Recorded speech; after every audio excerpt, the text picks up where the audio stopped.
On Your Honor, an article series brought to you by Election Integrity Project, California, Part 1. Humans are the best of creatures and the worst of creatures. We are capable of great thinking, creativity, compassion, acts of love, but we are equally capable of the most ugly, dishonest, and destructive actions imaginable. So while most of us do our best to be our best, we need limits, restrictions, and laws to protect us from our inner devils. We need doors, fences, walls, locks, alarm systems, passwords, identification cards, along with law enforcement, consequences, courts of law, and jails to protect us from the bad decisions of others. It is unwise to trust people just because they say they can be trusted. None of us do that in our own lives, especially on things that matter to us. And yet, when it comes to California elections, everything is on your honor. The state trusts everyone in every circumstance. This starts with registering to vote. The California voter registration form asks, are you a U.S. citizen? If the applicant says yes, the state does not check further. It takes people at their word.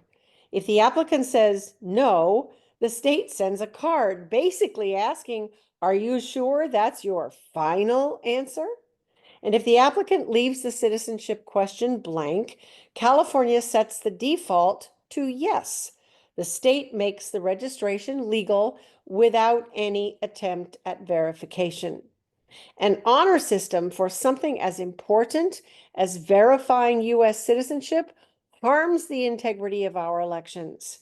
And the problem does not end with voter registration forms, because the state can easily register non-citizens to vote without their even having to complete these forms. California's new motor voter law mandates the state to automatically register to vote anyone interacting with the DMV, unless the individual proactively opts out. Unfortunately, most people don't know that they can or should take that step. When the DMV transmits driver's license and state identification applications to the Secretary of State, the Secretary may automatically register non-citizens to vote because the Secretary does not have access to the DMV's information regarding the applicant's citizenship. The DMV is one of the best sources of citizenship information because the DMV requires new license or state ID applicants to present a birth certificate, a passport, or some other definitive proof of identification to determine the type of license or ID card it will issue. One for citizens, a different type for documented non-citizens, and a third type for undocumented non-citizens.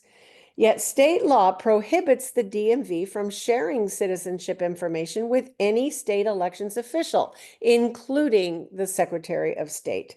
So whether people complete a registration form or the DMV automatically uploads their private information after an interaction, elections officials must register them if they are not already registered, without having a way to check for citizenship status first, even if they wanted to.